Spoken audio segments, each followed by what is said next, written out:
evening, and Kate Milafalcha. It's me, Irish Tommy, with the Late Late Show as always. Thanks for joining. We've got a few things to discuss this evening. There's been a lot going on. First of all, we're going to talk about the Man United FA Cup game midweek. Very disappointing in the end, but we'll get into that. We'll also talk about tomorrow's game against Brighton and Hove Albion, our bogey team that we can never seem to beat. And as you may have seen from the thumbnail, we're going to talk Europa League, Conference League, Europa Conference League, as that starts up again next Thursday. And I'd be interested to hear all your opinions on whether or not you think it's something that we can win. To start off, though, the Man United game, very disappointing. I know opinions are split on how you feel about the FA Cup and whether or not it's any kind of a priority at the moment, given our precarious position in the Premier League, and that there's still a lot of work to be done to make sure that we're still a Premier League club next season.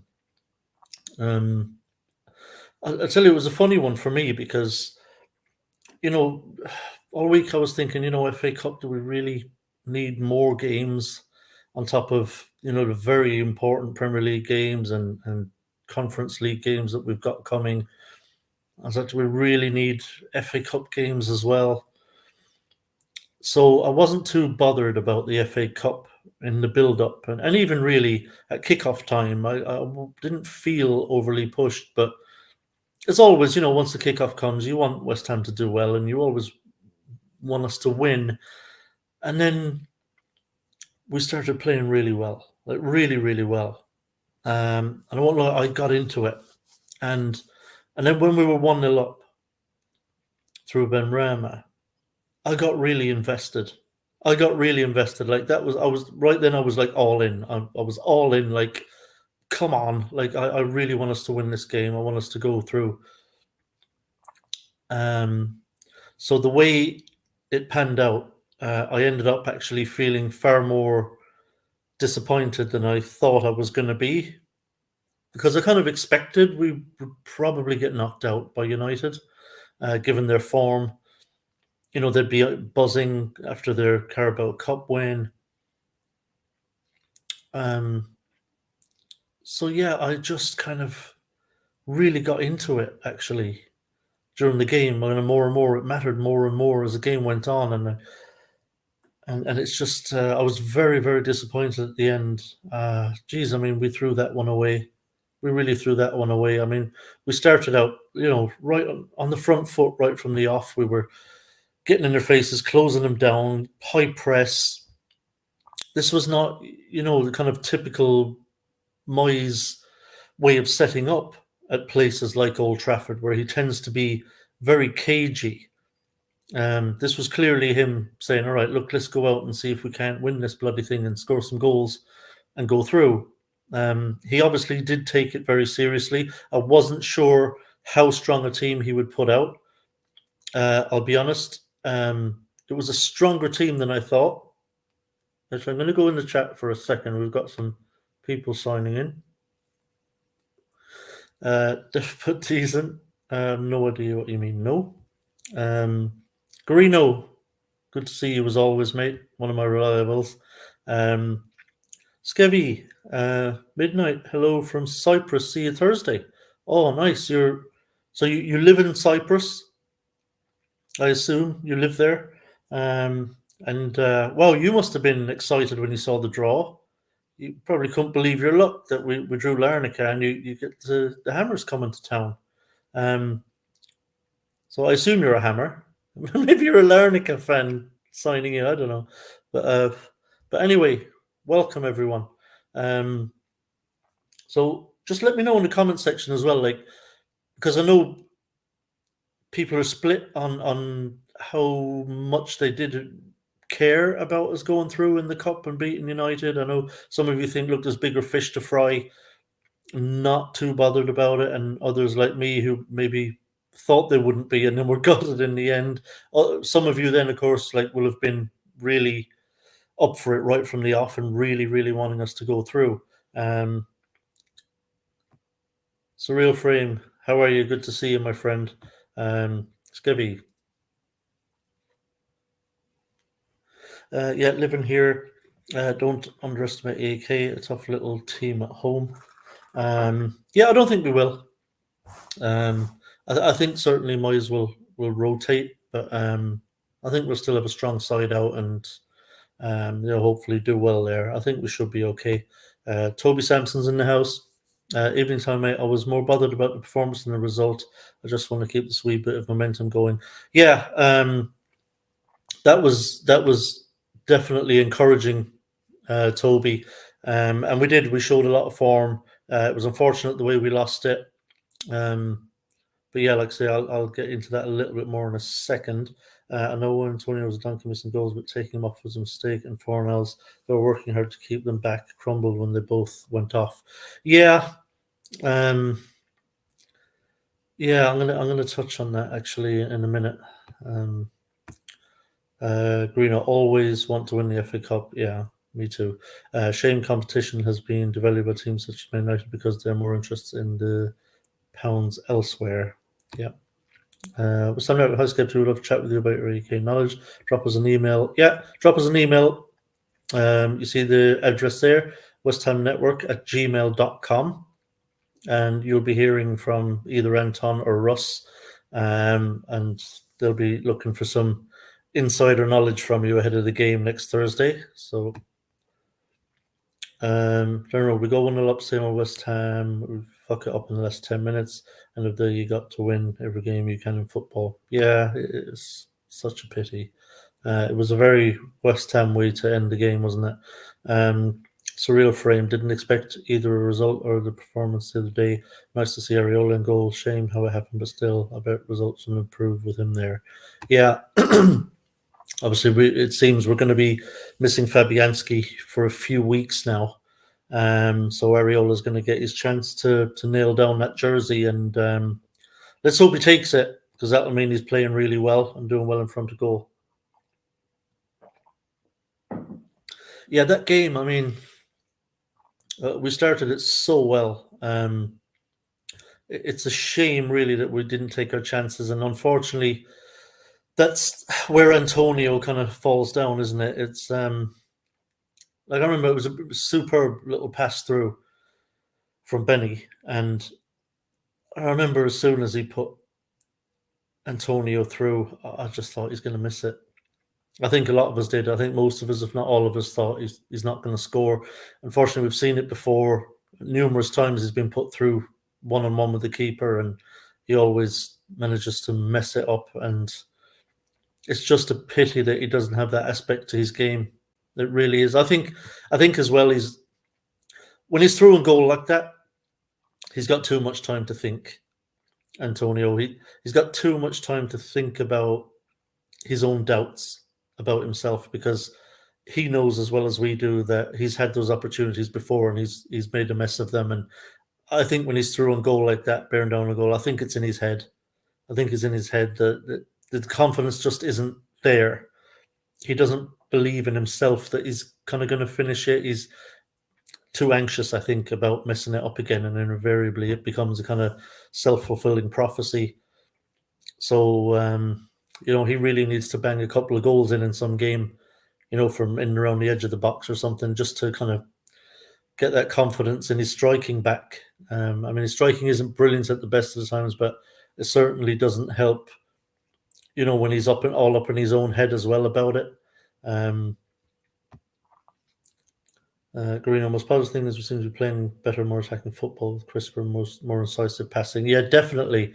I'll tell you what I really like that I noticed the last couple of games is on the left-hand side, we're getting a lot of joy now. We're very creative down that left-hand side, and we're causing problems for opponents all the time down that side, but not so much on the right. So with Emerson and Paqueta and Benny all seem to work really well together down on that left-hand side. Their interplay and their passing between each other is really sharp and crisp, and their movement's good. And we're really troubling teams down that left-hand side. That's another thing I was very happy about, actually, was Emerson as an orthodox left back, because I wasn't sure about him. I wasn't sure. We knew he can play well as a wing back, but we weren't really sure how he would do as an orthodox left back. And I was really, really pleased with his performance against Man United. I thought he did really well there, and it kind of laid those fears to rest. So, because you don't really want to be playing Cresswell at left back if you can help it now.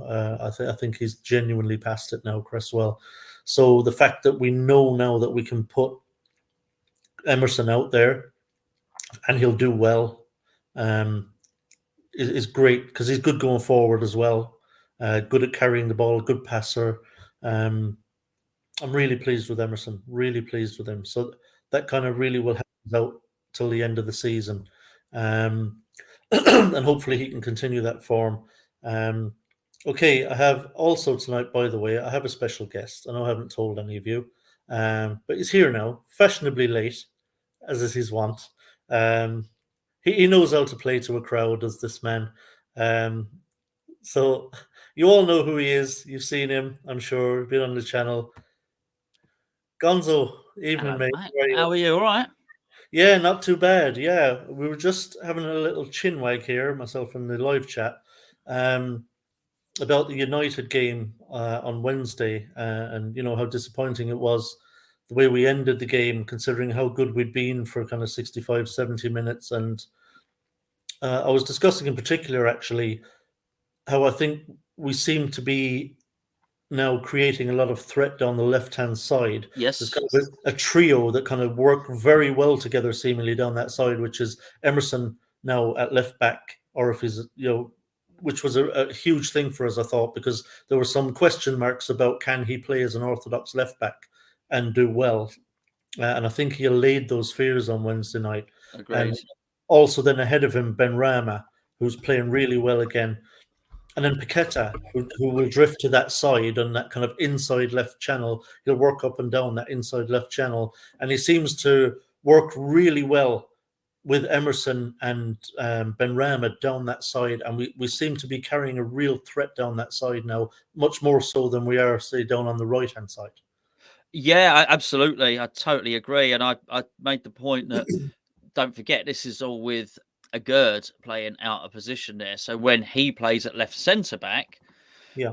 then you're really going to see it bear fruit, because you've not actually seen that full combination from the start yet, which would be everything that you've just described, plus the left-footed Gerd, who can not only play it short. I mean, you started to see some 1-2s. They were loaning each other the ball. There was pass and move there between those, but you'll also be able to get the more direct ball as well. So he'll be able to join in like that. You'll also be able to move forward into the positions as players vacate positions, but you will have that long raking ball from a Gerd as well. So you may well find that's a fully functioning left-hand side. So it only leaves us with half a team to sort out. Yeah, if we can get that dynamic going down the right, we're in business, aren't we? Yeah, so obviously, like I say, disappointing. It was funny how I kind of evolved.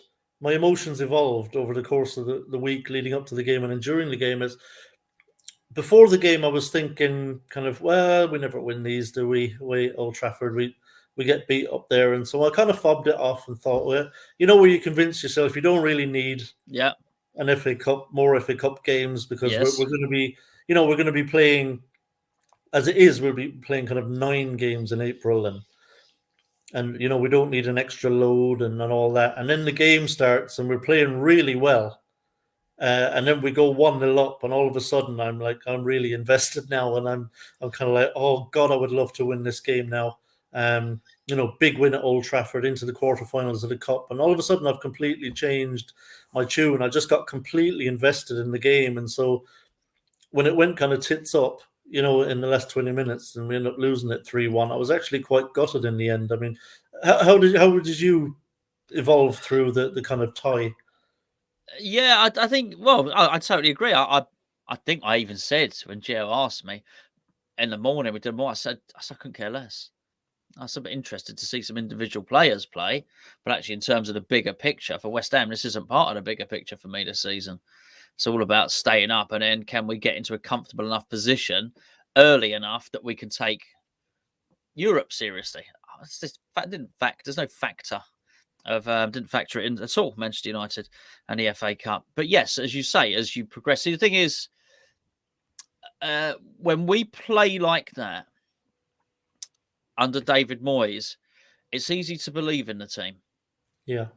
And you go back to games we've played against, obviously the big ones. I know Moyes wasn't in charge for the big ones that I always allude back to, which is obviously Wolves and Leicester. But I mean, we had a really good game against Newcastle, remember? And we know the way we played against Liverpool when we beat them, was it 3-2? We've had some pretty damn good performances. Unfortunately, we haven't seen those performances much in the last 12 months.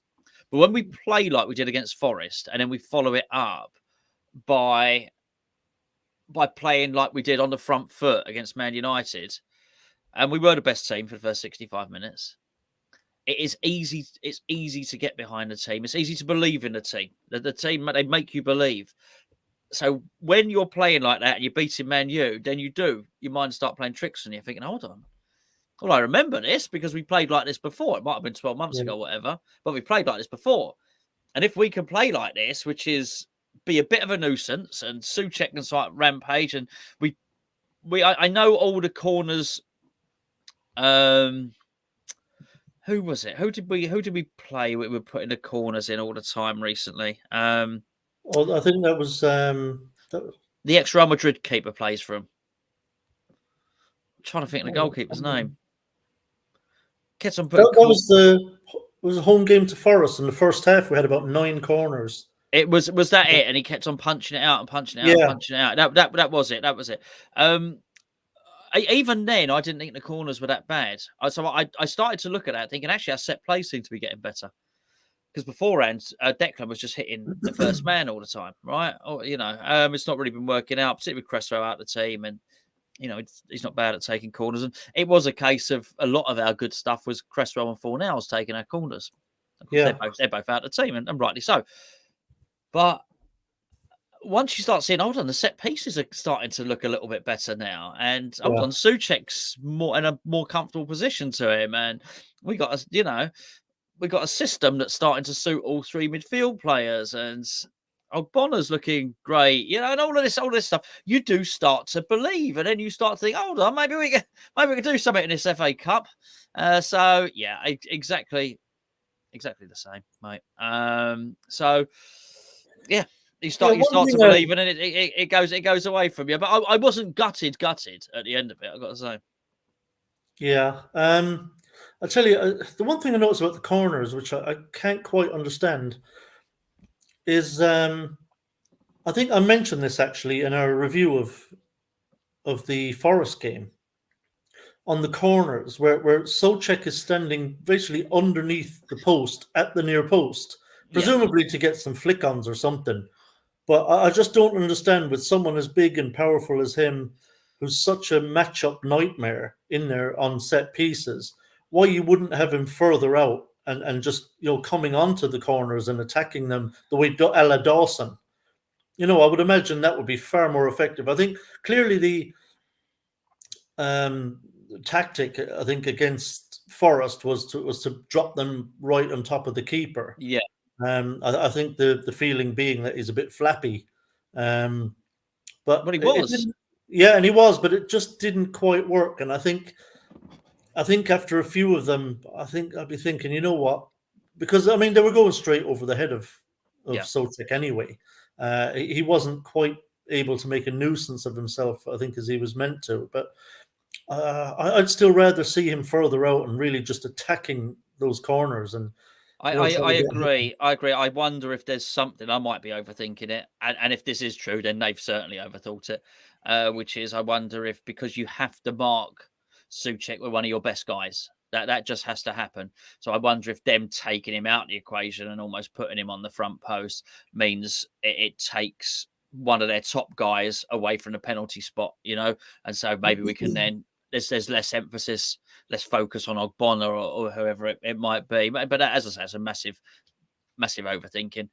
But yeah, I agree. It was a good observation, and I remember thinking it when you said it. I thought, he's not just a pretty face, is Tommy. I thought when you said it. Why do they call you Irish, Tommy? I have no idea because I'm Welsh. Anyway, so your guess is as good as mine, mate. We've got a question for you here from Aaron's Analysis. Do you get recognised at the stadium and when you go to away games? Presumably you must. Yeah, I do. Yeah, it's but got always all the lovely. paparazzi are there and the autograph hunters, and it must be a nightmare. Yeah, I wouldn't go that far. I mean, it might. Yeah, I mean, a handful of times. I'm not wading my way past people, and no, but it's always nice. It's always nice unless it's in the toilets. Not so good in the toilets. Bloke off YouTube. I am Guilty. Wash my hands. If it's all right. But yeah. Do people actually? Have you ever actually been accosted, like for a viewpoint or something that you've? For an opinion you've given? Yes. Do you get any crap from people? Once, once. It was it was really bad actually. So we were down the boats, and well, if you just, I will assume you don't know this. So we're Hammers Chat, and we run the boats. But when I say we run the boats, we don't pour the drinks and everything, but we create the guest list for the boats. You basically have to be a Hammers Chat member to get on the boats. So I'd done a video, and there was this guy on the boats. He'd had a few to drink, but that's fine. I often go to the game and have a few to drink. And he was annoyed. He was really annoyed because when I'd been filming one of the games once, he'd walked along the gantry, and I didn't even notice this, right? But you've got those big walkways that go out onto the stadium. I don't care. No one cares. I'm filming something. Do you know what I mean? Whatever. I'm panning around. People are singing Bubbles. Nothing. You wouldn't even notice. There's 60,000 people, and you wouldn't notice this one guy. But he came up to me and he said, "Yeah." He said, "I know on one of my videos, a couple of videos again. You filmed me." What? He said, "You filmed me." He said, "I was walking into the stadium." He said, "And I was trying to carry a beer into the stadium." He said, "And the security stopped me and said you can't take that in there." And I was having an argument with them. And I said, "I didn't film that." And he said, "Yeah, you did." He said, "It's when everyone was singing Bubbles and all that." And I said, "Mate, I don't know." And he said, "I'll pull it up for you." So he pulled it up for me. And he was this big. You couldn't even see him. He said, "That's me down." I said, "Mate, come on." He said, "Yeah, I want you to take the video down." I said, "I'm not taking the video down." I said, "Just not taking that video down." He said, "Well, you should have done it." I said, "Maybe, it's your fault, mate. Fair. You got caught. We've all tried to sneak a beer into the crowd. You got caught. What's the deal?" And he started getting really aggressive, started pushing me and stuff like that. But it was the boats, and there's 300 people on the boats, and we signed them all in. They're all Hammers Chat people. So he didn't realise everyone was sort of like that on him straight away. And, I know. I'll tell you what. I've had it once. Although this was in Croke Park in Dublin, and myself and a mate had gone up there as you know, I live in Kerry, in Ireland, and so Kerry were playing in like an All Ireland quarter final. It was a double header, which are brilliant, by the way. It's usually like on the traditionally it's been on the August bank holiday weekend. We've got a huge double header. Like you've got 2 games on the Saturday, 2 on the Sunday. Yeah. So we went up to see Kerry were playing whoever it was. And the game that was on before, I think, was Armagh against Wexford. This is Gaelic football. So there's 4 sets of supporters in the ground, and in the GAA, like there's no like segregation. Everyone just mixes in. It's all fine. Yeah. And Armagh are quite a big team, in Gaelic football, and Wexford not so much. So it was a bit of like an FA Cup giant killing kind of thing happened, right? So Wexford, very surprisingly, like played out their skin and beat Armagh. And of course, I'm there with my mate supporting Kerry, right? So I've got the jersey on for the day. Going to support Kerry for the day because I live here and so I've been living here a long time. So we stand up and we applaud. The Wexford players applaud the team. And then some guy who's a bit the worse for wear as well. He's had a few jars. Is like hauling down the steps, the aisle. And he's like, "Did yous win?" In that thick northern accent, "Did yous win? Did yous win?" And I was looking at him, going, "What are you talking about?" He starts gobbing at me over, like, he's getting really aggressive. I take no notice of these people. He's just a moron. So I just laughed at his face, told him to fuck off, and it was ridiculous. Some people get a bit kind of testy over stupid stuff, But Oh funnily yeah. enough, we went out onto the concourse before the Kerry game started, and literally like a few minutes later, the guy's walking over to us all. Oh, sorry about that. I got a bit there, and it was like, but some people get a bit silly, don't they, at these things? But yeah, but I mean, by and large, people are actually. No, to say actually, I've had the worst one. I can't even believe I forgot it. The worst one was at Crystal Palace. No, actually, couldn't be. Well, whatever. It wasn't particularly nice, and it was during the game. And he was a West Ham fan. He was right. He was right on me. He clearly didn't like what we were doing at Hammers Chat, and he really had to go. And he was saying, "Stop filming." Do you know what I mean? Stop filming. And I don't know if you know who Luke Malden is. yes, I Okay, do. okay. Yeah, And I didn't know. I'd never met Luke then. And he said, put your camera away. Stop talking about the game and all the rest of it. Who do you think? And then actually Luke Malden turned around. He said, what did he say? He turned around and said something like, actually, mate, I don't want him to put his camera around. He said, I quite like his videos. And someone else turned around and said, yeah, actually, I like Hammers Chat videos. And there was like 3 or 4 people. I said, yeah, mate, do you know what I mean? Why don't you do one? Just leave. And so it was, but he was really aggressive. He would have absolutely hit me if other people hadn't been around. No doubt about it. No doubt about it at all. So yeah, but I mean, what, how many games have we done? How much stuff? How many thousands of people? yeah, And that's really important. Most people do come up and say, well, they either say, well, the last person that recognised came up to me and he turned around. And he said, "Do you really think we would lose 500?" Most people they react to something you said. So, do you really think we'd lose 500 million if we got relegated? So you go, "Hey, mate, cheers, mate. Yeah, nice. Enjoyed your video the other day." That's what most people are like. So, which is great. Yeah, I'll hopefully get over before the end of the season Oh, to a you'll get game. 100%. You'll get recognised. I promise you. If you get a beer, it's even better.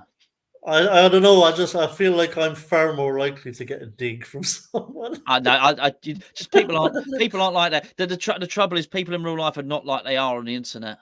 Yeah, that's it. Yeah, You get the see comments keyboard every warriors. single day. Yeah, that's yeah. Yeah, he used to do the fan cams all the time. Really, really good guy. Lovely, lovely guy, Luke. Yeah, I mean, yeah, Yeah, it actually meant a lot.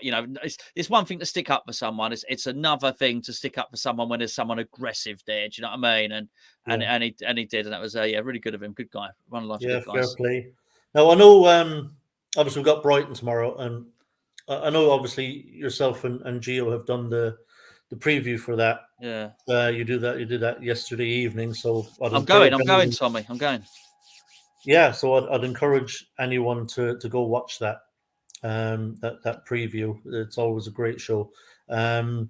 So obviously I kind of know already your feelings on that, and probably a lot of people in the live chat have watched that as well. So I'll kind of spare you having to I don't repeat mind. yourself. Whatever. Talk about what you want. Um, It's fine, mate. No problem.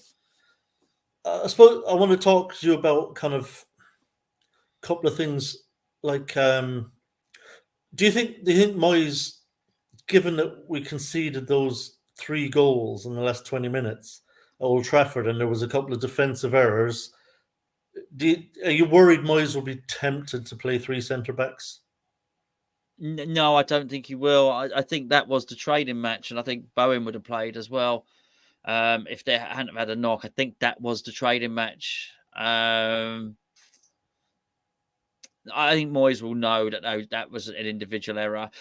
Yeah, He's like that anyway. Moyes has utter belief in his system, even when it's not working. And I would suggest his system was working for most of that Man yeah, United game. So yeah. It wasn't a systems failure. I mean, it was just like you say, just individual errors.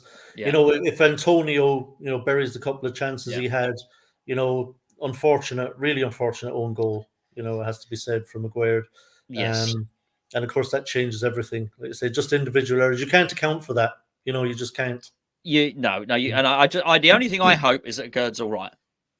Yeah, I don't want it to bother him too much. And that is where Well, one or two things. Either a really strong personality is helpful because you can understand, and that would bother me. You know what I mean? If that was me, I would feel bad. I would feel guilty. I'd feel you would. Oh, you would. You'd feel like you let your team down, let yourself down. You feel like you let the fans down. You could probably get quite introverted about it, in your thought process. So it either takes somebody who's not like that, bit of Roy Keane or something about you, or um, or someone with a good bit of man management. Doesn't even have to be the manager, Yeah, someone who doesn't have to be a labeled a psychologist, but someone that's around the group that deals with that sort of stuff, that can talk to him, that yeah, can lift him. But I would hope it's the former. I'd hope he can brush it off and see himself that yeah, actually, to look at himself and think, actually, I'm a good player. I've had yeah, a, go home and goes back to his wife. How was it, love? I had a crap day at work today, and that's that.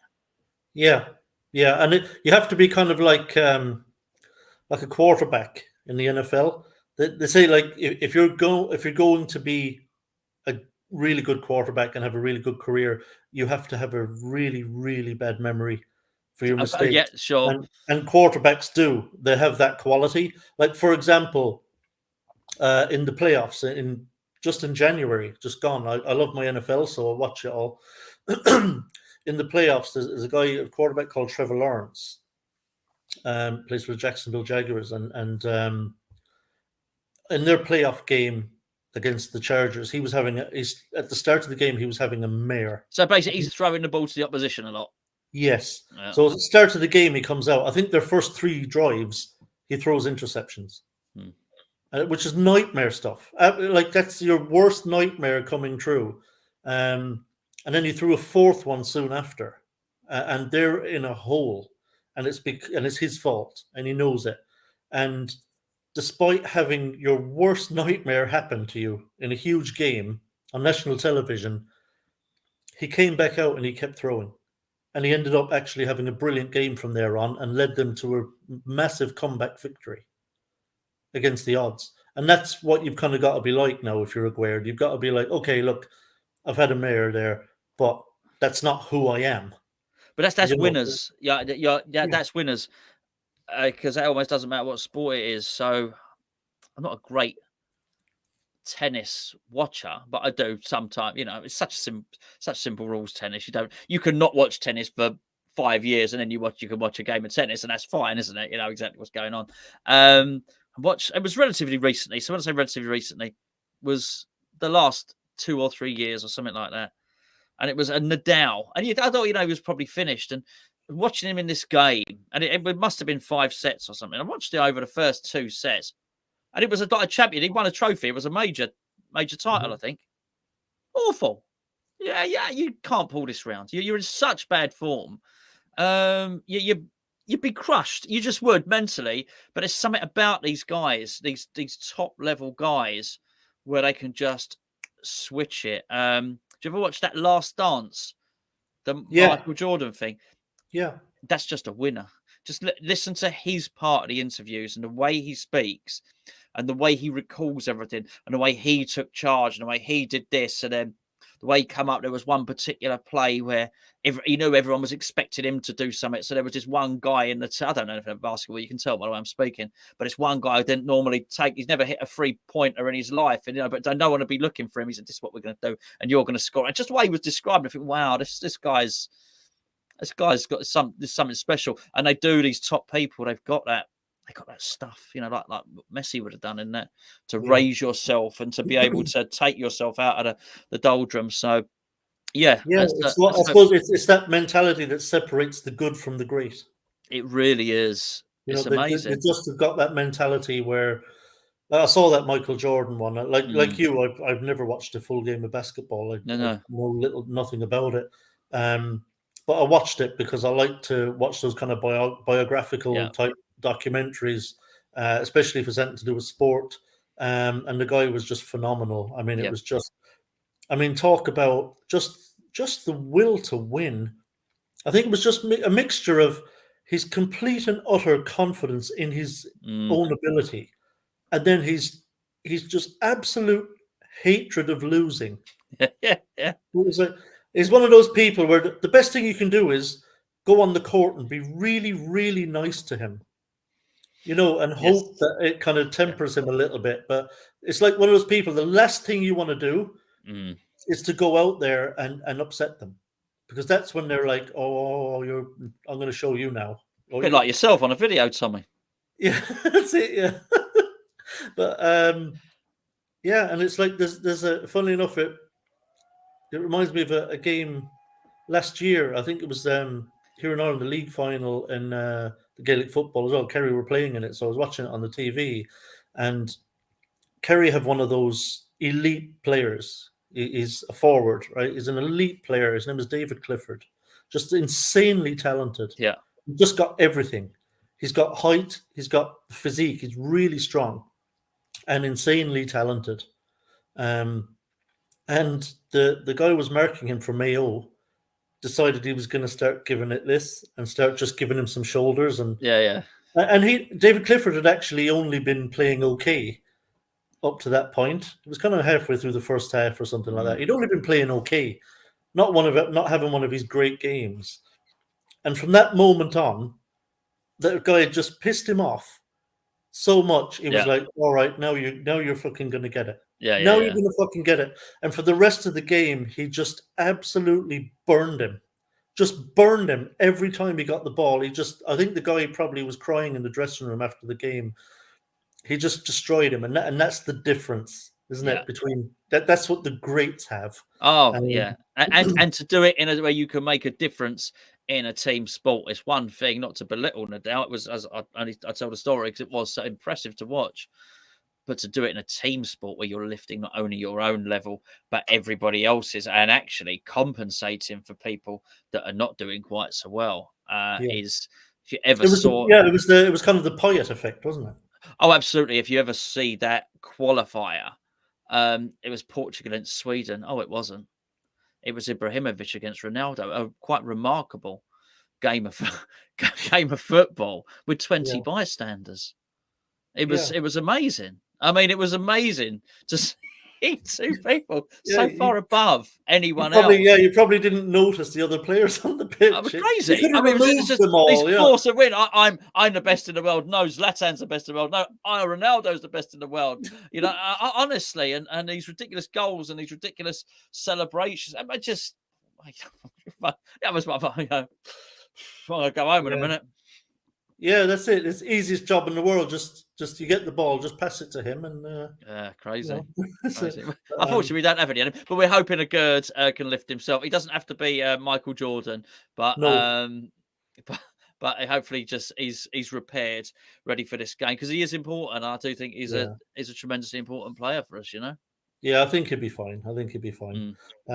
We've all had those. But as well, just another thing I want to run by you, get your opinion on something specific. It's just been in my head. Now, it's not going to happen whatsoever. But I do like the fact that Souček is playing in a more advanced role.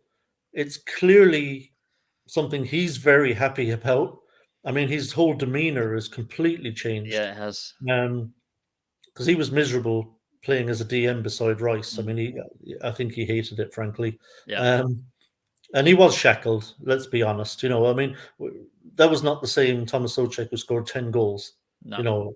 So it's good to see him in a more advanced role. Again, he's much happier. He's more involved in the play. And it's not as much of a problem if he makes a bad pass up there. Yeah. It's not as fatal. I can't help thinking, though, and I just want to get your view on this. Guarino mentioned it in the chat a while ago, actually, as well. And I have said this before. I was on with James. I don't know if you know James, E20. I do, yes. And I mentioned this to him, and he hadn't considered it before. And he was like, "Oh, I have to think about that." I was just thinking about some of the positions I've seen Souček get possession against Forest, against United, in those advanced positions. And to be completely honest, when he gets the ball to feet in those advanced positions, he doesn't hurt the opposition to me. He gets into good positions, gets good possession, but he tends to just pop the ball off again, which is fine. But I can't help wondering, what if somebody like Skamaka playing in like a Teddy Sheringham number 10 role was playing in that advanced position and receiving the ball in those positions that Thomas Souček receives the ball in up there, could he do a lot more with it than Souček does? Really get involved in the attack as a number 10, sitting behind Ings, moving over and back across the line, getting involved, getting on the ball. He's got some pace. He turns well. He can hold the ball up. He can win some aerial headers just like Souček can in there. He can take it to chest. He can take it to feet. He can get turned. He's got some pace. He's a good passer. He's got a strike on him. I just wonder, for one game at least, I would love to see Scamacca playing in that role. I think there's a potential there for us to be even more damaging up top than we are at the moment, and he would carry much more of a threat, I think, and cause more of a problem up there than Souček does. I think that the trouble is with that, you're always going to have to sacrifice his system to do that, because while Scamacca will do all those things that you just described, what Scamacca won't do is find himself in the defensive positions that Souček did, and it wasn't just getting back for corners and stuff. He made a clearance on our D, and that's not something that the Scamacca's going to do. Scamacca won't run as many, I was going to say yards, he won't run as many miles as Souček. He just won't. I think what do players run in a game? 6 kilometers, something like that. You might well find, because Souček's up there, you might well find actually Thomas Souček runs 7, but you also might find in that position that Scamacca might run 4.5 or 5. So I just don't. I think number one, that won't do it. I wouldn't be doing that system at all anyway. I think I'd just play a number 10, So I wouldn't do it. I think, but why I've already recorded my video for tomorrow, which is going to go live early in the morning. Always record it the night before. I know I was coming on you, so I just did it before I joined up.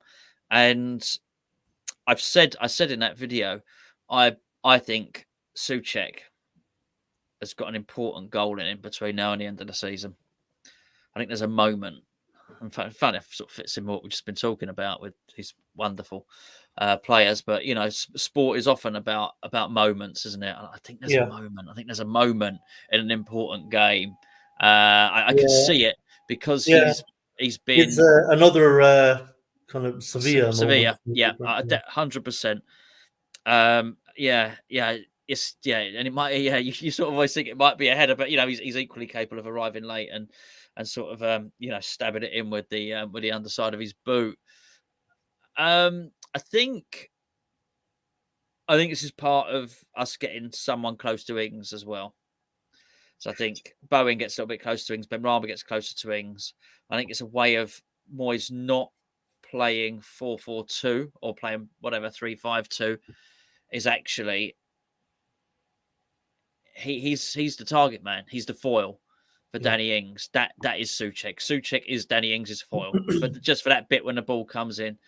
Aside from that, he is a midfield player.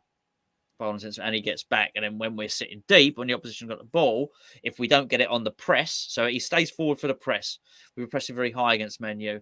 And if we don't win it, whatever, there will be a time limit, whatever, 8 seconds, 10 seconds, whatever. If we don't win it within that parameter, that time, then Souček goes back, and Souček is a bona fide midfielder again, and actually as deep as Declan until we get the ball, and then he becomes the foil. And that's very much the tactic there, and that's why that Scamacca cannot do that. Because after that 10-second press, I'm not sure Scamacca would press for 10 seconds anyway.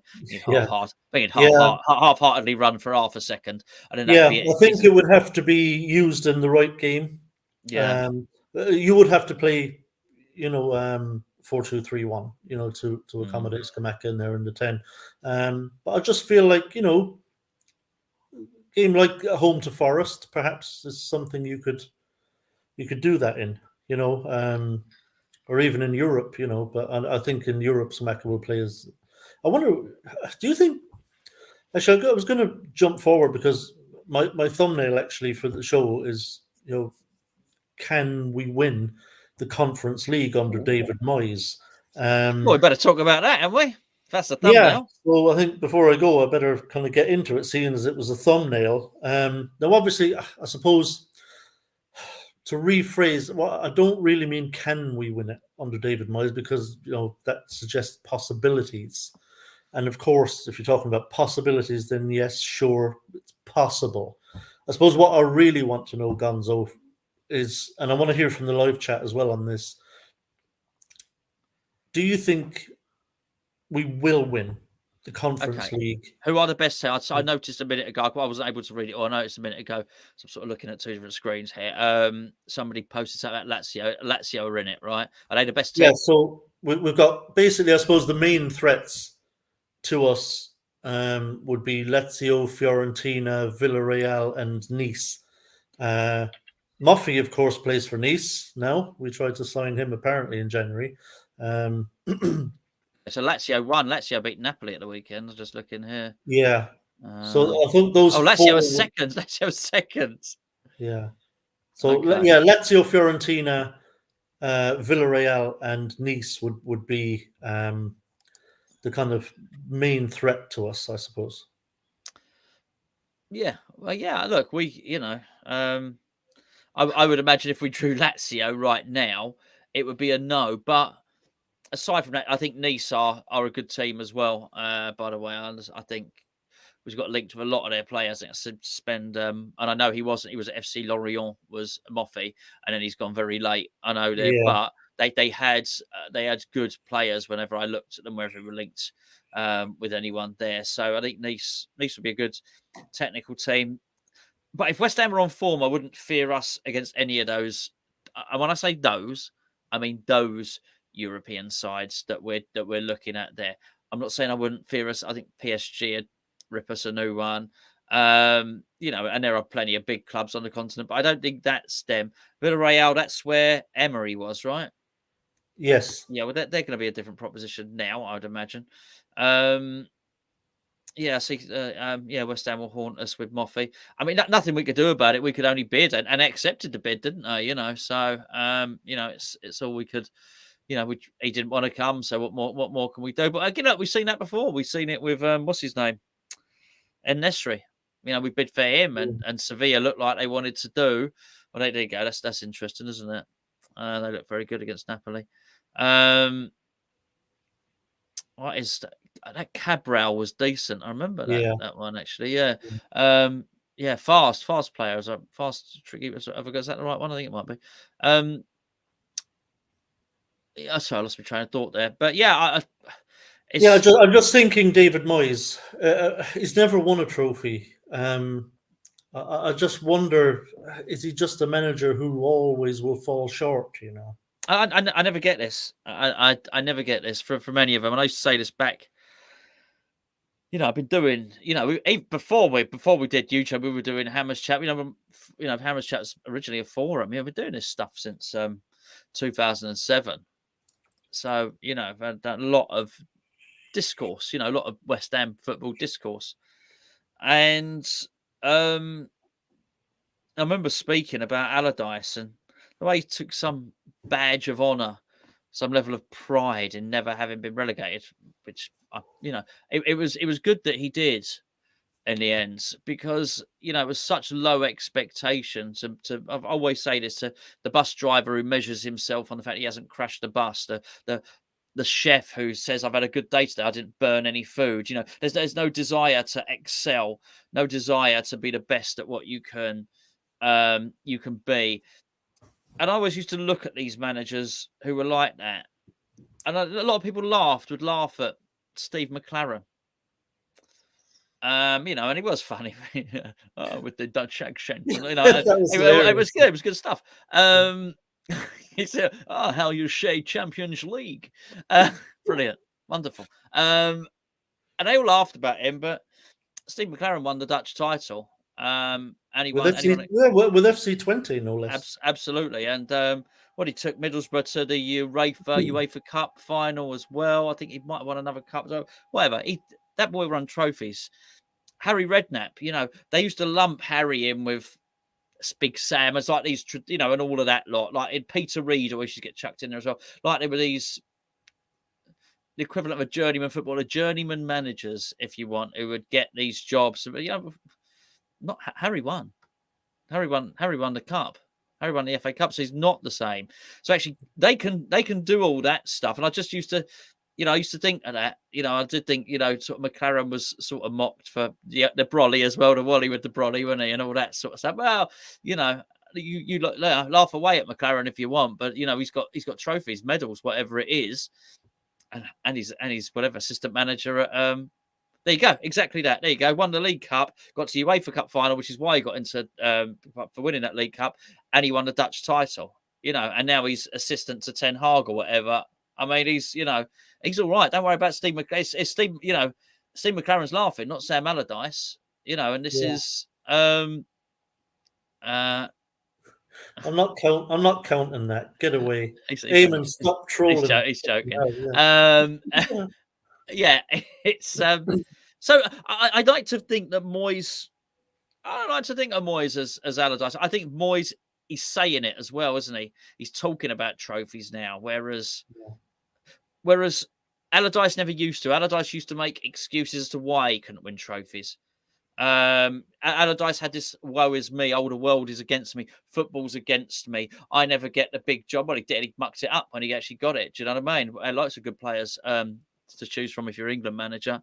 If I was named Sam Allardyce, I'd get the Real Madrid. No, you wouldn't. You're crap. And all of this stuff. Whereas I think Moyes is speaking slightly differently, which is I want to win a trophy. Yeah, I absolutely think, despite our precarious league position, I absolutely believe Moyes will absolutely go for it in the Conference League. Yeah, will absolutely go for it, and I think hopefully now he's dispensed with this wing-back system.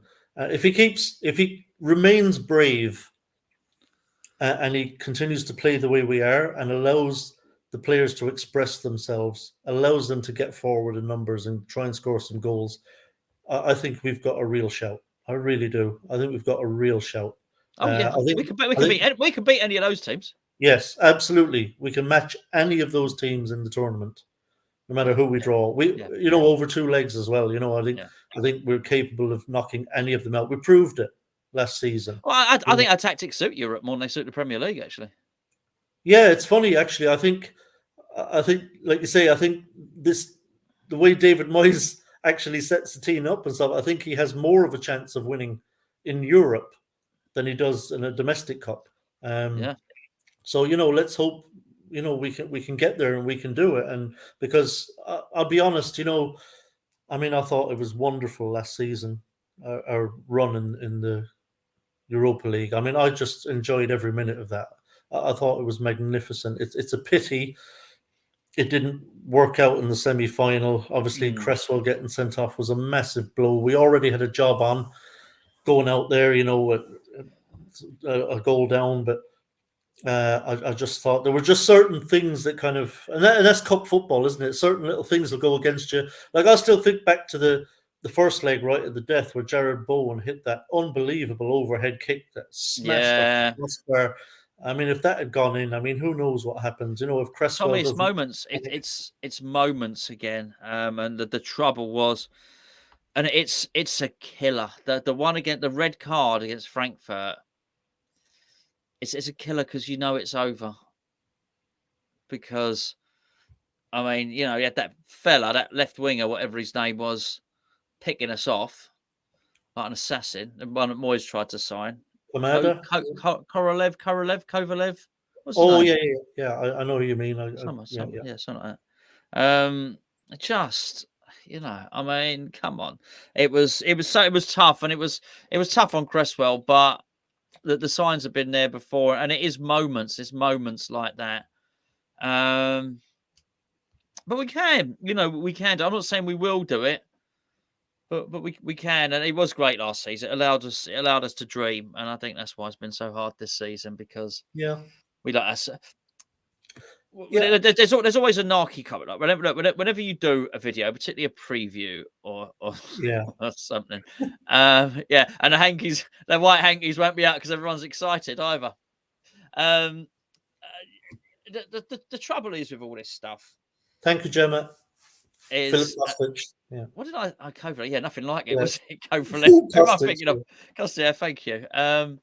It is a funny one when you look at it and you look at the margins in it and you look at what's been going on. But when you do a preview, there'll always be someone that says, "Oh, look, West Ham getting unrealistic." Listen, oh, you really thought you were going to win everything? No, I don't think there was any West Ham fans that did, but we did allow ourselves to hope. We did allow ourselves to dream while we were there, and I don't.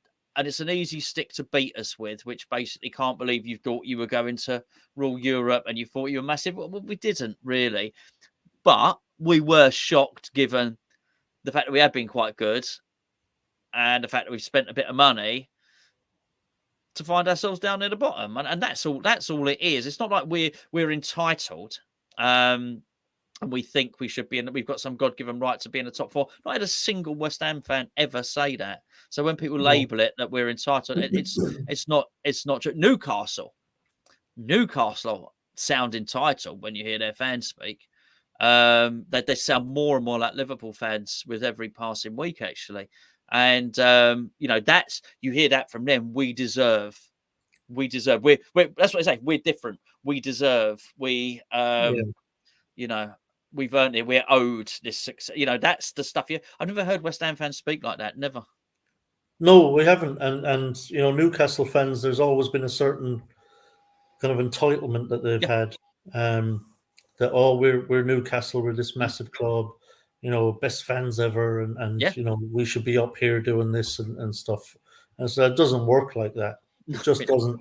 Like I think one thing about us West Ham fans, we're pretty damn realistic. And I don't think we've ever asked for too much, and for this season, I think, given the investment, given the players that we've got, the squad that we've got this season, I don't think it was too much to ask to be in the top 10. I think we should be up and around that in that company. Unfortunately, it hasn't worked out that way for various reasons, but that's not unrealistic for us, given the investment. So, I mean, I think I speak only for myself now, not for any other fans. But if we could remain, what the bloody hell, the cat, Tommy, the cat, Kenny, that's Kenny. Have you not met Kenny? I've never. Oh, he makes an appearance every week, don't you, Kenny? Yeah, he has a nap before my show, so he can make his appearance. So he's on form. He sleeps before, so he's on form for the show. Yeah. So he's sorry, beg your pardon. Yeah, I wasn't expecting the. Thought you're about to get attacked or something. Kenny is always unexpected. You never know when he'll arrive on the scene. But I think for me, if we were having a decent season in the league, I don't expect us, like you say, to qualify for Champions League through the league. I don't even necessarily expect us to qualify for any form of European football through the league. No. It's tough up there. You look at trying to get in that top 7 now. I mean, it's tough. It's really hard to get in that top 7. And it's only getting more difficult.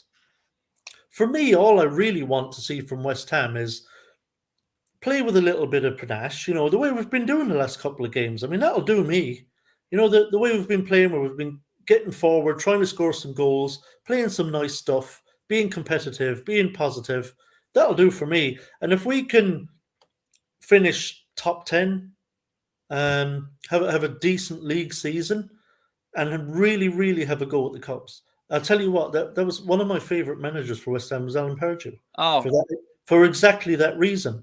Pardew, his message to the players always was, when we've got a cup game, we're going out there to win that game. And I expect you to go out and put everything into that and try and win it. And he came that close. Oh, brilliant. Doing what no other manager. He's come far closer than any other manager since John Lyall. Yeah. Winning us a meaningful cup. And he did it because he put the effort into trying to win one. Yes. And he was incredibly unlucky to not win it. Oh, yeah. I mean, we were so close. I mean, sickeningly close to winning that FA Cup final. It is sickening. It actually is sickening. That's generally all I want from West Ham. Have a decent league. Have a decent league, so we're nice and comfortable.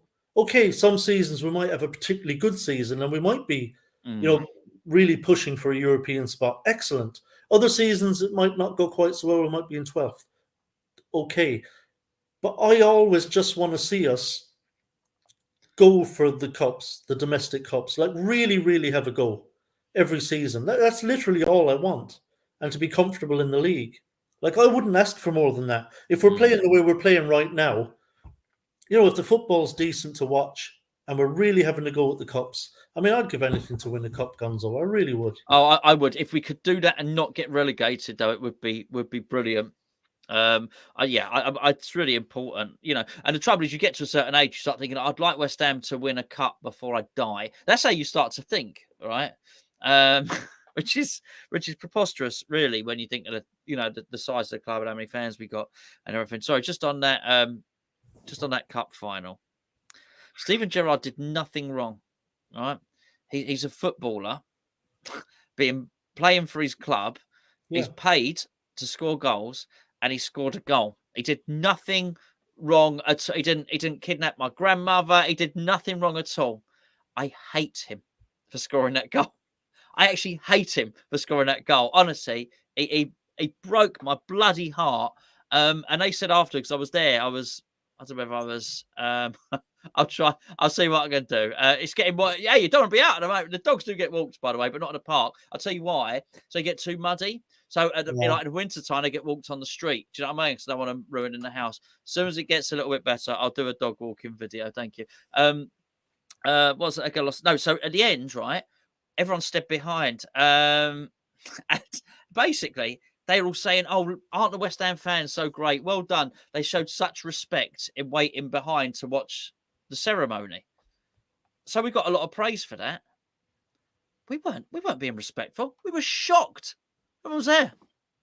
We couldn't move. No one could bloody move. Everyone just stood there staring, gobsmacked. We all thought we'd won. Everyone in that stadium thought we'd won. Yeah, we were looking at it going, hang on a second, why are Liverpool going up the steps? We've won this, surely. I'll tell you what, I mean, there were certain times when I thought we were going to win that thing. Just before Gerrard's goal, we were defending comfortably. I mean, they had nothing. They were out of ideas. They really were. I mean, I just remember thinking, we're not going to concede here. We're defending comfortably. We're not in danger here. And then, of course, he pulls that rabbit out the hat, and it's a complete. Well, that's Scaloni, which again, how bitter am I? I hate Steven Gerrard. Now look at that Scaloni. I think he's got. I'm there. You know what I turned into? Like Catherine Tate's gran. You know, Catherine Tate. He's got some bloody cheek, isn't he? Fucking liberties. Winning that trophy. I do. I begrudge him the World Cup because of. I'm terribly. I have a terrible grudge where West Ham are concerned. Well, it was a particularly sickening thing. But I'll tell you what. The other time when I thought we were going to win it is when Konchesky's cross went in. Yeah. The far post, and of 3-2 up, and I thought, oh, it's our day today. Yeah, but we didn't know that was a cross in the stadium from where we were. Yeah. No, we just thought it was a really good goal. Yeah, it was definitely a cross. I think he's admitted it since. Yes, no, we saw it on the telly. It took me a long time to watch that. To watch it for about 3 years, actually. Do you know what? I want to talk about West Ham fans because, I'm biased on one of them, and I love our support. But weirdly enough, the proudest moment I had as a West Ham fan was a 4-0 defeat at Villa Park in the FA Cup semi-final against Forest. Oh, that game was at 91. Are you talking about Keith Hackett game? Yeah, Keith Hackett sent Tony Gale off. I mean, it was a ridiculous sending off. Horrendous sending off, and completely ruined the game. Yeah. And he's got a game. It's bad because the referee's got a game named after him. Yeah, exactly. And I just remember being so sickened, and I couldn't believe it. I couldn't believe he sent him off. And this isn't like today, in the league. This is like back then when it was still like proper English football. You know what I mean? Yeah. And I think I can't believe he sent him off for that. It was crazy. And I remember, like, even for the rest of that half, we were the better team. And we hit the post. We hit the foot of the post. I can't remember who it was. We came really close to going 1-0 up as well. And then I just remember how our fans reacted, because second half the wheels came off, right? We just couldn't cope with being the man down, and Forest kind of played really well second half, and it went 1-0 and 2-0, 3-0, 4-0. The entire time, non-stop, that entire second half, all you could hear was West Ham fans at Villa Park. That's all you could hear for the entire 45 minutes was West Ham fans singing and getting behind the team, because the players put everything into it. They just couldn't hold out.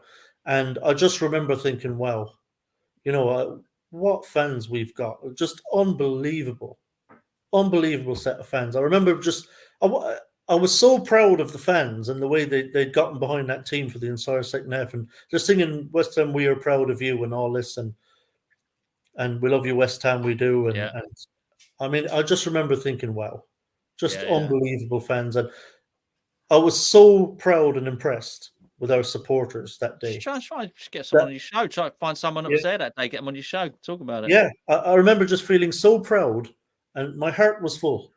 It really was. My heart was full.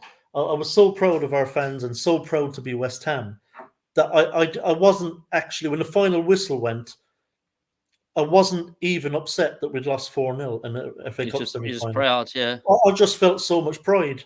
I didn't care about the result. I just thought, wow, that's my heart was swelled with pride and just love for this club. And that was we've got someone there in the chat. Look, Matt B. He says he was there that day. It was immense. Nice. Yeah. Hey, get him on. Be good to hear about that. Yeah, and yeah, not now. I need to be Horlicks and go to bed. But no. Yeah, I might try to find someone actually. Maybe do a good video. Or if you get there first, by all means, do a video. No, sure, mate. Sure, baby. You crack on. But yeah, interested. Be very interesting. Yeah, look, Cockney Buccaneers, someone else who was there. I'm going to get someone on and maybe reminisce about that game. I'd love to get someone on who played in the game, actually, and just talk to them about that day and what it was like, Yeah, do that. Two or three fans on as well, also give their opinions. Be good. Good bloody video, mate. Yeah, it would be. Yeah, just to reminisce about that, because I'll never forget that day. It's still writ large in my memory. I think I'll carry that. Clearly. I'll carry that to my grave. I don't know. Do you have much recollection of that game? Well, I do. That's why I said it straight away. That's why I said, yeah. I mean, yeah. I'm not. Yeah, I remember the injustice of it all. That's why it was horrendous. Yeah, it was almost. Might have been the first time I ever really felt it. A real proper injustice. Where you don't feel that you get what you deserve. And particularly, I mean. He was a good player, good guy as well. Actually, Tony Gale, really, really good guy. In fact, all his family are actually as well, good family. But yeah, he's just a massive shame. I mean, he did all right. He got his trophy in the end because obviously won a league title with Blackburn, didn't he? In the end, so everyone seems to get their trophies, don't they? Scaloni get his trophy. Gale gets his. Where's our trophy? We need a trophy. But anyway, hopefully. Well, anyway, that's West Ham, isn't it? Unfortunately, fortune's always hiding, Gonzo. Yeah, well, yeah. Let's change that lyric. Yeah, for the time being, fortune's hiding for the time being, which doesn't have the same ring to it. Yeah, but look, I'll leave it at that because it's getting late, and I know you've got a trip to Brighton in the morning. Yeah. So fingers crossed. What was your prediction, just to let everyone know for tomorrow? I said we were going to win 2-0. Yeah, I'll tell you what. And I don't say that every. Honestly, I do not. Just for people that only watch this channel and don't watch ours, I promise you, I do not say that every game. I'm not one of these people that's always pricks West Ham. In fact, when I predict we're going to lose, I get tons of stick. It's far easier for me to predict a West Ham win every game, so I don't get horrible comments. But I don't normally say that for some reason. I don't know why. 2-0 West Ham. Yeah, I'll tell you what. I'm the same. I have a bizarrely positive feeling about tomorrow. I think we're due one against this lot, and we really are. We really are. And the more I thought about the game, more I thought, maybe tomorrow's the day when it all changes, and we finally get that win against them. And I think there's going to be goals in this one. Yeah, Alan's right there. By the way, that was Yeah, our away support is yeah, second to yeah. none. I You mean, you've got to go to that stadium to see it. I mean, to witness how quiet that. I mean, that really is a terrible, terrible place. I don't know yeah, Manchester. Manchester's quite nice, but it's that stadium is so full of tourists. That is the epicenter of the half and half scarf. It really is. It's yeah, a terrible, terrible atmosphere. And the trouble is, it's so cavernous. You probably do have a number of very loyal Salford-based fans in that Stretford end, but it ain't enough, and it certainly ain't enough to drown out whatever 6,000 West Ham fans. yeah. And to be fair, Man United's away support is actually very good. Of course, yeah, Yeah, they'd be a cool fan. Everyone's away support is decent, more isn't it? Let's yeah, be yeah, fair. yeah. But yeah, I'm surprisingly positive tomorrow. I think we're due one against this lot, and I think it might come tomorrow. I think despite the defeat to United, I think the leads' tails are up. I agree. And I think they are going to get after Brighton tomorrow. I've been a little. I think there's going to be goals in this one. I think this could be a thriller. I think both sides are capable of scoring some goals tomorrow. I'm actually being brave. I'm going 3-2 West Ham. I think it'll be 3-2. Yeah, I think it could be a little bit. I have a feeling this is going to be a humdinger, and I don't know why. Might have to might need calming down after that. Might have to get myself an additional pie from Brighton, where that's the best pies in the Premier League, by the way. Can I be honest? I know there's I know there's a bit of stick that comes to fans now because of the PC brigade and they don't like some of the chanting. But I have to say, one of my favourite ones is away at Brighton. Does your boyfriend know you're here? Yeah, the we can see you holding hands. Yeah, is the subtle and the and a nice one. And yeah. as with any of these, and I say this as someone, I was best man at a gay wedding, right? I say this as someone who Yeah. well, yeah, absolutely. I worked in that. I say worked in I worked in theatres for years, and worked with a lot of people who are gay. That they are not these easily offended wallflowers that everyone They're that not. need protecting. Every gay person I've ever met has got the most outrageous sense of humour. I wouldn't Yeah, dream about being. They'd actually come back with something. They would come back with something on that. So it's actually people taking offence on their behalves. And I'll tell you something now, particularly that away support, that Brighton away support, can give it back as well. So don't yeah, worry, don't worry about that. It's well, it's a gentle chant. We can see you holding hands. It's you've got to really, really push that. Really push that agenda to make that sound offensive, haven't you? It's yeah. they're Yeah, I mean, I think it would be a bad day if you were ever to take the banter out of football. That type yeah. of banter. Listen, absolute nastiness. Yeah. I mean, they used it for years, didn't they? After the Munich air crash, chanting Yeah, and laughing about people dying. No, that's not what I'm talking about. That's terrible. Loads of players and loads of journalists died in an air crash. It was terrible. It was terrible. That's not. No, that's not banter. That's just not nice. Do you know what I mean? But come on, a few jokey ones. And my favorite. I don't know if I can say this. One of my favorites. we're all friends I here. quite like the Frank Lampard song. I gotta be honest with you. I quite like it. Yeah, I love a bit of banter, and I think the players don't care either, as long as you don't go. I think Frank Lampard probably don't like his song. I think he'd care. Eh, probably brushes. He probably doesn't take much notice, to be honest. It's as long as you don't go over the top. But I don't think West Ham fans are that way inclined anyway. So we tend to kind of know where the line is drawn. But yeah, I love my football banter. But do you remember one of the best ones I ever saw? I must say before we go, and I will let you go now because I know you're up in the morning. But one of my favorite ones ever. I remember Andy Gorham, who was the goalkeeper at Yeah, yeah. Rangers. and it came out in the papers that he was suffering a bit from. Well, I think it was I don't know if it was bipolar disorder or schizophrenia or something. And at the next home game, the Rangers fans started singing "There's Only Two Andy Gorhams," and It's so good. It's so good. I remember hearing it, and I was in tears. I was like, Yeah, "That's yeah. brilliant!" It's Uh, it's it's witty. It's yeah, it really is. It really is witty stuff. And do you know what? I've seen documentaries about him. He was a right laugh. He was a right yeah, character. That guy. He yeah. was. He was like, you don't get so many of the like crazy goalkeepers. Remember, goalkeepers were all nuts Yeah, yeah. back in the day. I remember goalkeepers all being really nuts, They're like really boring. eccentric Boring, characters. aren't they? Yeah. They're boring now. The last one I remember in the Premier League, it was an absolute nut job. Was that Jens Lehmann? Remember at Arsenal? He was a bit mad actually, wasn't he? He was a lunatic.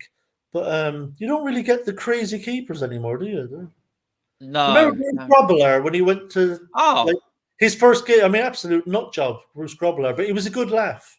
I had a couple of like bits of banter with him at Upton Park back in the day when we were playing at home to Liverpool and stuff. And he was good. He was a good laugh. You could shout stuff at him, and he'd join in. If he was bored. If usually Liverpool led the ball, and well, yeah, yeah, yeah, it yeah. was up the other end. And Well, but I they remember, could probably pass it back then as well.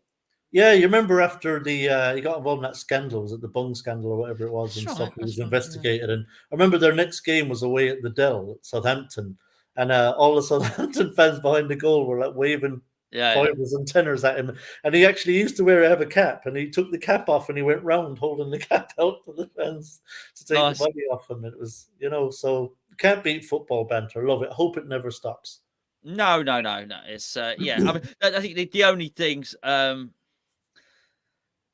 I'd say it again, and it's a weird thing, to sort of criticize the thing that you earn you're living from, as it were. But the internet, has muddied the waters a bit, because I think Yeah, people say such horrible things online, and they get associated with stuff that happens at the grounds, and it doesn't really happen. It's like I said to you at the start of the video, this stuff that gets said online, people don't say this stuff to you in the ground. People don't. People are pleasant and nice and friendly. This yeah, is what it's like. And the very worst of the stuff that is said online doesn't happen inside the stadiums, in my experience. And I think, hopefully, I've been to enough games that I should be able to say that. Yet, yeah, you get punished in the stadiums for what people say online, and because what people say online, they expect the worst. I think that, rather than anything that's said in the stadium, the thing that ultimately will kill the banter is rules that are made up because of stuff that's said online that never actually happens in the stadium. yeah. No. Yeah, and that's unfortunate. It's because that they feel that barrier is there where they kind of they can do it without consequence. They Of feel, and course. Of course. because you can say something horrible and nasty to someone on Twitter, knowing you're not going to get punched in the mouth for it. Of course. Yeah. And whereas to someone's face, you're Yeah. not going to say it because you might get punched in the mouth. Well, of course, And you're because it doesn't matter on there, because you're called Loyal Hammer 321. No one knows who you yeah, are. So yeah, and yeah. equally, when you're at the ground, you're not going to say some things maybe to the players on the pitch, because there might be a steward right there who says, "Oi," and you get nabbed and you're out, and you've got yourself a ban. Of You course. know, so yeah, it's a pity because they do ruin it for people. Because, Mm. like you, I think the vast majority of people up and down the country at grounds, kind of know where the line is, and they don't kind of get too carried away. I mean, you do still get some nasty stuff. I remember, is it some fan of a team had died or something, and he was like a very well known fan, and I think uh, uh, they were playing a rival, like a big rival, no love lost kind of Yeah, yeah. rival, and they started singing "Scotty's in a Box," to Yeah, the yeah. I mean, it's yeah. I mean, it's unnecessary, and it wouldn't.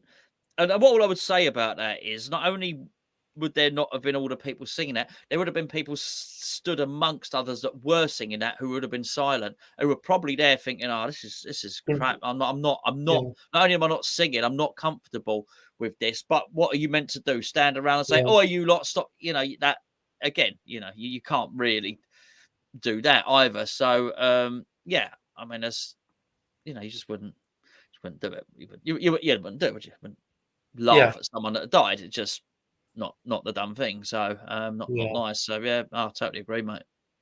Yeah, that's it. But look, I think to be fair, West Ham fans are very well behaved home and Yeah. away. They just enjoy the time and just have a good time, have a laugh. And actually, West Ham fans on the trebles in Europe last season and this have gotten quite a lot of praise from locals. At the way that their behaviour has been exemplary. And I'm very proud of our fans for that. Well, They've been yeah, I would say by and large, and I would tell you, West Ham have got, and I'm not saying I'm not claiming we're the only ones, but I know there are certain clubs who don't have this. West Ham, by and large, have working class salt of the earth fans, and yeah. there are some fan bases, even in London, who have moved away from being working class fans. Yeah.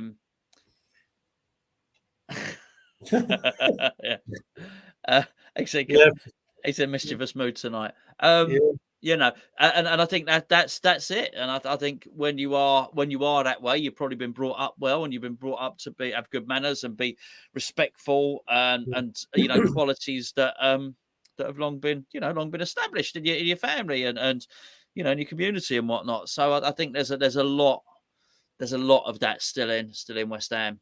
So as long as you keep that, you won't go too far wrong, and I think we will. yeah, and hopefully, all the way to European glory. Where That'll is be it? amazing. Where is the final? Final is Prague. Is it Prague? I don't know. I'm asking I you. think Prague. Someone in the chat will know. There's 183 still with us, so I think someone in the chat will know. I believe it's Prague. I'll just wait for confirmation. I'm sure. Yeah. There were chat's always sort of 20, 30 seconds behind, isn't it? Yeah, Is I'm it sure. Of course, using StreamYard. I should know that. Logged in. Yeah, I think it's Prague. So yeah, we'll have a couple of players that will be very comfy there for that. Well, I've just had my passport renewed, so I'm yeah. Yeah. Anyway, I think they've all fallen asleep. That's what's happened. They're still logged on because I can see them. There's 186 of them there. Yeah, absolutely. They stopped talking. They stopped talking about the fans. Yeah, I'm sure it's Prague. But yeah, that would be amazing. And of course, it gets us into Europa League again if we can pull it off. So which would be great, yeah, as long as we're in the yeah. as long as we're in the championship. There we go. Listen, I'll let you go, mate. I know you've got a long matey. day tomorrow. Really appreciate you jumping on. My pleasure, mate. Nice to see you. Always brilliant to have a chat with you, mate. As I said to you, you help me out plenty. So whenever Gio goes off on his travels, I assume that's Anton. Yeah, so I think Anton has just confirmed it is Prague. Yeah, so brilliant. There you go. Yeah. Google is your friend. Yes. He probably knew it anyway. But Yeah. no, my pleasure, mate. Anytime. Yeah, really appreciate it. And obviously, as always, really appreciate everybody in the chat for joining and giving us your views and opinions. Always welcome. And hopefully you'll all be able to join me next week as well. And safe travels tomorrow, Gonzo. And fingers crossed we can put this hoodoo to bed tomorrow and finally come away from a Brighton game with 3 points. Yeah, absolutely, mate. But until then, come